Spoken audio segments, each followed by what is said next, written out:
तुम्ही आम्ही नाही ना हो माझं टेक्निकली 3 वर्ष झाले काय करावं लागेल माझं ऐकतच अडचणी सगळं करून द्या ना मला. ओके प्रॉब्लेम जर वाटला तर मला सांगा नाही ते. हे काढलं हा रोड बंद मी हा रोड कंटिन्यू बनवून देतो ना तुम्हाला. बंद करून चालू करून द्या ना साहेब. कशाला हे करताय टेम्पररी केले ना निघून जा. आता लगेच रेसिपी लावतो चला.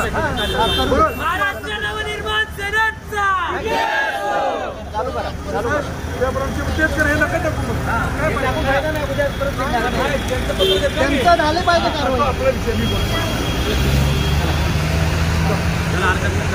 धन्यवाद. 2 बैरिकेड करूँ जाओ स्टील का बैरिकेड मंगा और यहाँ पे कॉन्क्रीट डाल दो. चलो चलो साहेब काय सांगणार आहे? मानखुर्दमध्ये असं वाटतं की खड्ड्यामध्ये रस्ता आहे की रस्त्यामध्ये खड्डा. आज तुम्ही उपोषण केलेलं आहे, काय सांगणार? आज खड्ड्यामध्ये महाराष्ट्र नवनिर्माण सेना मानखुर्द छत्रपती शिवाजीनगर विधानसभा आहे. खड्ड्यामध्ये आम्ही बसलो होतो. आता त्यांनी आम्हाला आश्वासन दिलं की आम्ही त्या अधिकाऱ्यांवरती पण कारवाई करू, कॉन्ट्रॅक्टरवरती पण कारवाई करू आणि आताच्या आता कामाला सुरुवात करू. हा विजय महाराष्ट्र नवनिर्माण सेनेचा आहे, मानखुर्द छत्रपती शिवाजीनगर विधानसभेचा आहे. एवढं नक्की सांगेन तुम्हाला. अधिकाऱ्यांनी तुम्हाला काय आश्वासन दिलेलं आहे? अधिकाऱ्यांना आम्ही सांगितलं होतं. अधिकाऱ्यांवर जे कनिष्ठ अधिकारी आहेत हे लोक ऐकत नाहीत. आपले प्रतिनिधी आपले कार्यकर्ते फोन करतात त्यावेळेला हलगर्जीपणा करतात. रात्री आम्ही या ठिकाणी जात असताना एवढ्या मोठ्या खड्ड्यात टायर गेल्यानंतर बघितले नक्की आहे काय खड्डा, काय खड्ड्याचा बाप आहे. तेव्हा आम्ही उतरून बघितलं एवढा मोठा खड्डा आहे. त्याच्यानंतर बेरिगेटिंग वगैरे काही नाही. मग आम्ही सगळ्या कार्यकर्त्यांनी मिळून आम्ही एका कार्यक्रमावरून येत होतो तेव्हा आम्हाला दिसलं. मग आम्ही या ठिकाणी स्वतः उभा राहून महाराष्ट्र सैनिकांनी सर्वांना मार्गदर्शन केलं. तिथून जाऊ नका. 2 तास थांबलो. सकाळी आल्यानंतर परत बघतोय खड्डा आहे तसंच आहे, फक्त पाणी तिकडून निघून गेलं होतं. पुन्हा आम्ही थांबलो. मग अधिकाऱ्यांकडून उत्तर भेटलं नाही म्हणून जोपर्यंत डेप्युटी येत नाही, अधिकारी येत नाही, तोपर्यंत आम्ही खड्ड्यातून उठणार नाही. तेव्हा ते आले, त्यांनी आश्वासन दिले. कामाला तुम्ही बघत असाल सुरुवात आता होते. ही मनसेची जीत आहे. महाराष्ट्र नवनिर्माण सेना.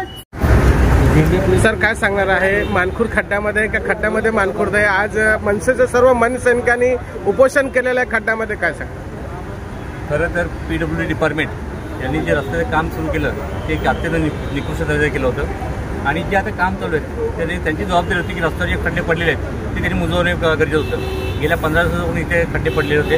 काल मला वाटतं आमच्या विभागाचे जगदीश खांडेकर यांची गाडी सुद्धा आदळली. सिलेंडरची गाडी ती पलटी होतं वाटते. रिक्षावाले 2-3 पलटी झाले. बाईकवाल्यांना मार लागला. एवढं होऊन सुद्धा PWD डिपार्टमेंट किंवा त्या माणसांच्या या समस्येकडे लक्ष देत नसल्यामुळे जगदीश खांडेकर आणि शिवाजीनगर विधानसभा मनसेच्या वतीने हे आंदोलन केलं झालं होतं. साहेब फक्त मनसेच रस्त्यावर उतरतात, बाकीचे पक्ष कोण उतरत नाही. जनहितासाठी काय सांगणार? आज ही समस्या आणि हे खड्डे याचा त्रास सर्वसामान्य जनतेला सर्वांना आहे. सर्व पक्षांच्या लोकांना खड्डे येते, परंतु फक्त आणि फक्त मनसेचे कार्यकर्ते या आवाज उचलतात. तर राजसाहेबांची शिकवण आहे इथे अन्याय दिसेल तिथे लाथ मारली पाहिजे आणि आम्हाला शिकवण राजसाहेबांची.